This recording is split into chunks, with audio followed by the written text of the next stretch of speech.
Hey, good morning, everybody. Todd Ferguson doing a mentor session inside of Accelerator's organization. So if you guys haven't met, my name's Todd, live in Southwest Missouri. I run a e-commerce business, several of them. I run third-party logistics warehousing, so we're in warehousing and logistics, and then we're also into commercial real estate. So we're going to use that experience and the experience that we have building businesses over the last 13 years to answer some of these questions. We've got 6 questions, I think, maybe 7. Lots of good questions. So we're going to rock through these and see if we can help some people out. As we go through these, if the answers don't make sense, you need more information, feel free to reach out to me through direct message on Facebook Messenger, and we can make sure we get these answered. And I know Sean will send these to other mentors, which is one of the great things about AO is you get multiple experiences, multiple advice, or multiple people giving you advice, or just what has worked well for them. So we're going to rock through these. So the first one from Selena.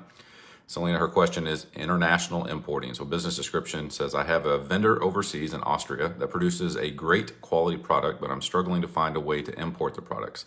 I've contacted numerous attorneys, 3 importing firms, but have not received any answers. Any advice on who to contact? So I would contact your vendor first and see if they have ever imported or exported for them any of that merchandise. If they have ever sent it to the United States, if they've ever sent it to the EU, to Europe, anywhere like that, and ask them what the steps were. Generally, there's going to be a tariff or a tax whenever you import products. You need to make sure you know what that is to factor that in your cost. But then I just did a quick Google search. And if you type in how to import from Austria to the United States, there's a ton of different results that popped up. And so one of them was the U.S. Customs and Border Patrol, and they actually list out all that. So it really depends too. Are you sending this? Is it a small package? Is it a container? What does that entail? A lot of times if you're sending small packages, if the paperwork's filled out right and it's on the package, you're going to be good. If you're sending a container, anything's subject to custom search. But we've just found when you're importing smaller products, smaller packages, it's usually a little easier. But I would definitely reach out to your vendor, ask them, do a quick Google search, and then I would just keep calling and figuring out, you're not the first person to import from Austria. So I would maybe even Google what other businesses have imported, like who has their products made in Austria, what types of products are made in Austria. And it's really just connecting with people and figure it out. It's always, the very first time is always the hardest, and then the second time is the second hardest, clearly. But once you get it, you're going to figure out, man, that's just super easy. So hopefully that helps. But Google gave me a ton of great results, and there are even businesses that can help you do that. And it's just contacting them, looking through Google reviews like you would anything else. All right, second question comes from Robin. Robin asks, how many times a week do you recommend on posting on Instagram if you are developing rapport for a business that sells my art? Business description says I'm starting to post on Instagram for business. I don't really post on Instagram for business, but it's often quality necessarily over quantity. Yes, you want to be in front of people's faces. You want to have that kind of top of mind advertising, or whenever they think about, if I'm going to get something painted, whether, you're doing oil paintings and colored pencil drawings, who do I reach out to? The one thing that I have found is just, whenever I post about personal stuff or my family, I get way more interaction than when I'm posting about something that I just truly like. So for me, like when I'm posting about running, yes, I get likes about that, but then I post something about what my family did, and clearly people are just more interested in that. So I'm probably not the best person to ask. I would say there's other people, but the people that you follow already on Instagram that are businesses, those are great business models. Like how often are they posting? Are they posting actual posts? Are they doing reels? Are they doing stories? Are they reposting other people's content? Are they doing partnerships? So really just dive into that, and the people that you buy product from, the companies that you follow, the entrepreneurs that sell other products, like how are they doing that? And how often are they posting? And then just follow that. I mean, clearly there's probably courses that will teach you that, but really it's getting consistent would be the first thing. So consistently posting information or posting things that people react to, and then using that information to curate your own way of posting. So hopefully that helps, Robin. All right, next question comes from Kelly. Kelly asked, what podcast would you recommend for a service-based business? Business description says, Kelco is an excavation company in Northern California. I'm trying to make the best use of my time. I would like to know what podcasts successful entrepreneurs listen to. Lately, I've been listening to podcasts while I drive and on my own time instead of music. Thanks for any suggestions. So awesome that you're doing that. I do that as well. I don't always do that, but I believe that anytime you can feed your brain information that makes you think differently or more critically, I guess, I think it's a good thing. So I don't have any actual recommendations for service-based businesses. I'm sure there's stuff out there. There are tons of podcasts. I mean, tons. But it's really finding, for me anyway, it's finding the ones that make me think, that I can connect with the people, that the people really aren't just trying to sell me something, or that they're a self-made guru. And so I made a list of some ones that I listen to. I also love Audible. Audible is a service through Amazon that you can actually download books and listen to them as well. There's a way to get, I think, 24. You can pay per credit, or you can get one a month or 2 a month or something. But then if you pay up front, I think you get like 26 of them, and that's what I do. I pay up front every year, I get a little discount, and I just put the books on there. So whenever somebody says, "Hey, listen to these," or "This is something that made me think," then I add it to my library. But the podcast, I listen to Craig Groeschel Leadership Podcast. I listen to Tom Bellew, who, and as I go through these, some of these, are leaders. Some of them have built product-based businesses, which I'm in. But Tom Bellew built Quest from basically scratch, which if you don't know about Quest, it's a keto-ish nutrition company. They do chips and protein bars and all that kind of stuff. I listened to My First Million, which is very interesting. Talks about people that made their first million, and it kind of opens your eyes to the different ways that you can do that. I listened to Nick Bare, and he is the owner of Bare Performance Nutrition, and he's in Austin. And he is also an athlete and loves to run, loves to lift. So I really just connect with his content. He has a bunch of great people on. And then I listened to Andy Frisella, also built a product-based business, started in one of the towns that I used to grow up in. He's in St. Louis now. But he really, again, just makes me think. But as far as books, like some of my favorite books, if this helps, Winning by Tim Grover,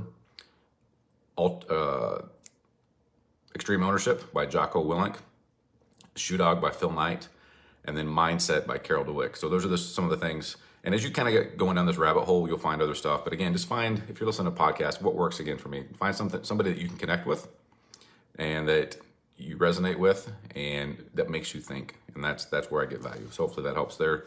Kelly. All right, Demarius asked, he's got several questions here, and we're going to try to go through most of these. What are some of the best practices when starting a business from scratch? What relationships do I need to make in order to grow a mold inspection business? What are some different ways I should go about marketing and getting new business?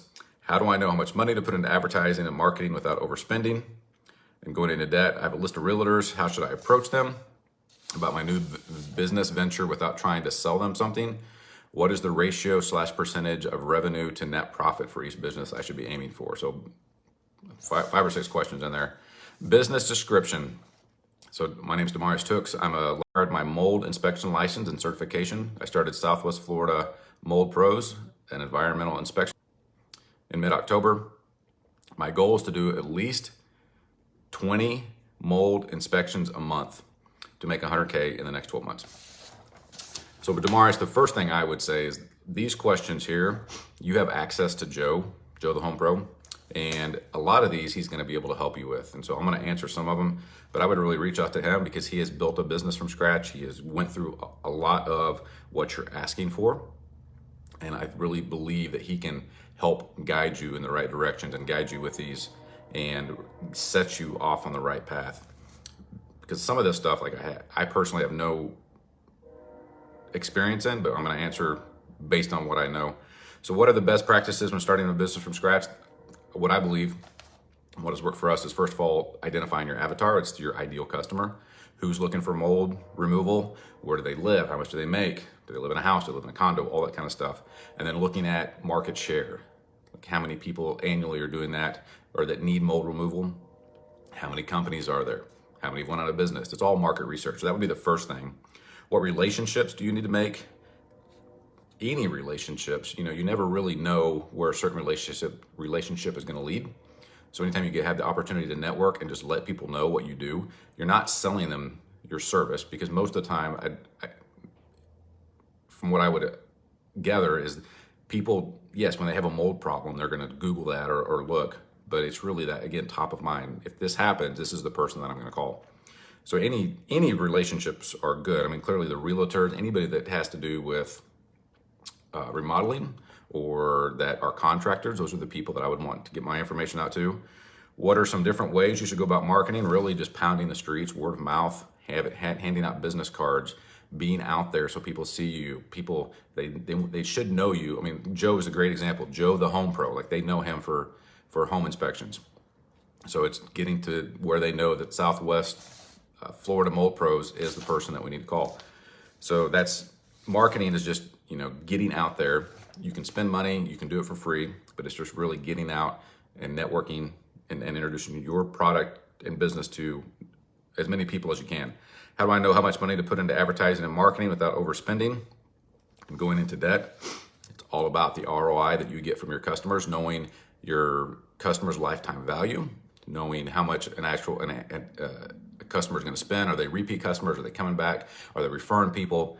Then you can really figure out, which that starts up with your market research at the very beginning, but then you know how much you can spend in advertising and what your ROI or return on your investment is going to be. So if you're doing Facebook ads, you need to know, if I'm spending $30 to get one click, how many clicks do I need to get a sale? How much is my average sale minus all my cost? How much money am I actually making there? I have a list of realtor friends that I can text. How should I approach them to let them know about my new business? First of all, I wouldn't personally text them. I would meet them individually, cup of coffee, swing by their office, whatever that is, and just really say, Damari's here, started a new business. Here's what we do. Just want to let you know, if you have anybody that could use our services, I would be honored if you would pass them along. And so you can do that. And again, Joe would be a great person because he has done all this. And then what is the ratio percentage of revenue to net profit for each business? Again, this is something based specifically on your business, how much money you make per customer, what your costs are, all that kind of stuff. So, for me, a product-based business is different than a service-based business. So I know, based on past performances and people that I've talked to and mentors that I have, how much my net should be, or the percentage of profit that I have. And then I work on increasing that every year. So hopefully that helps Damaris. Again, I would reach out to Joe. Jonathan Habercorn is also a great person for this as well. And I know you have access to both of them in the Southwest Florida chapter. So next question comes from Rohit. Rohit says, when do you know it's time to quit your job and go full-time in your business? So business description says, I have about $3,000 in credit card debt. Our storefront should be opening soon. I have major doubts about the business and its success. I'm having trouble believing in myself and going for it. I don't want to quit work because I want to see how the business will do and if it will need financial support. Well, I really think you just answered your own question there, Rohit. First of all, if your business is going to support you, one of the worst things I really believe you can do is taking money out of your business too early. So for us, when we were building our business, I was working multiple jobs. My wife was working a job. We were doing our business on the side as a side hustle.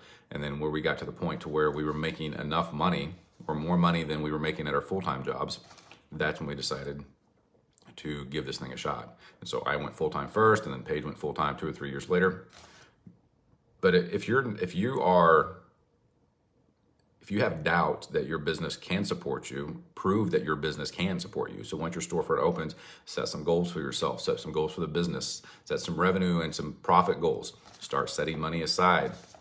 Figuring out, during that time, should you be reinvesting that money to grow your business so you can make more profit? Are you capped out where you are?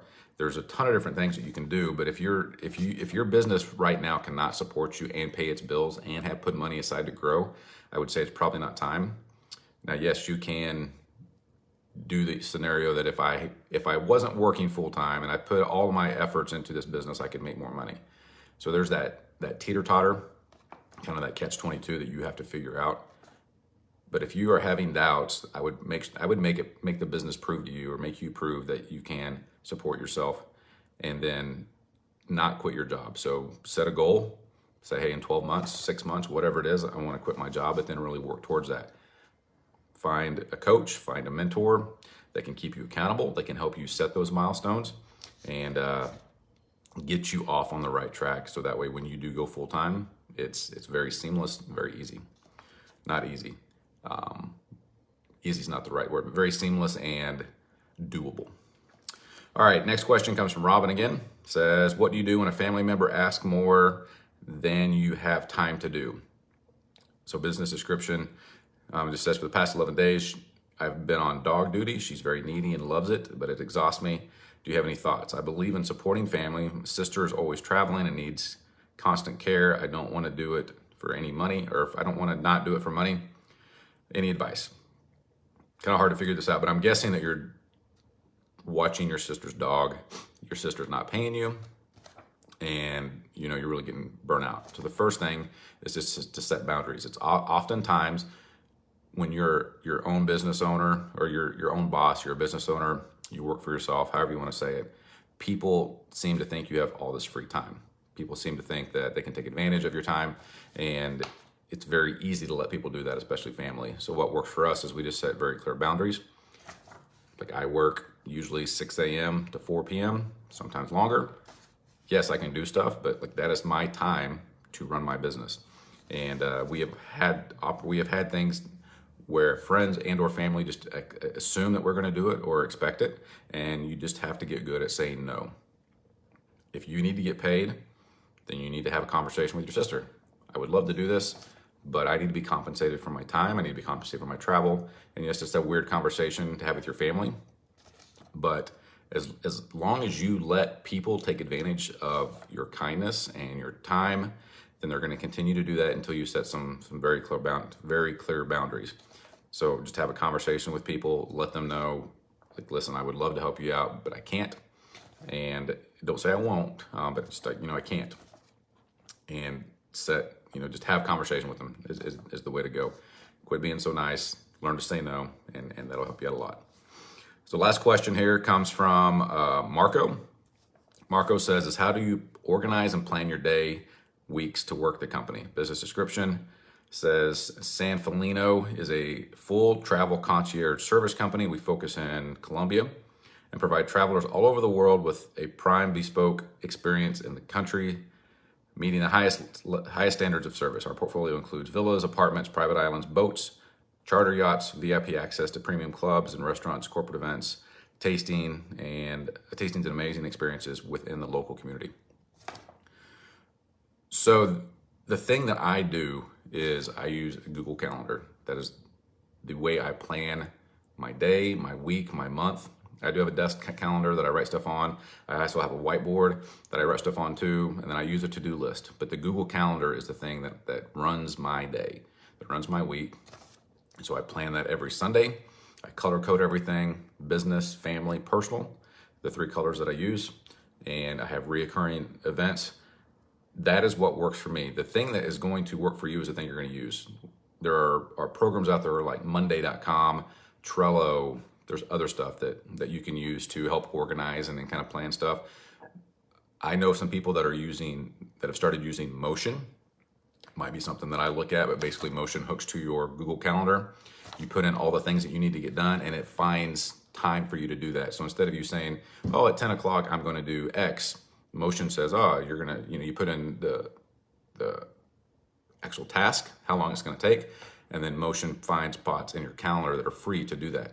So it would say at 11, you're doing this. So then that helps set you up. So it saves time, and it also keeps you organized. So those are the things that I would do. You might look into Motion. I don't know how busy you are. You could hire a personal assistant. You can hire an admin assistant, whatever you want to call them, and they can help schedule and manage your day too. But for me, Google Calendar, whenever somebody wants to meet with me, I say, send me a calendar invite. When somebody wants to do a call, I use Calendly. I send them my Calendly. And if they want to do a phone call or a Zoom call, then they schedule it that way.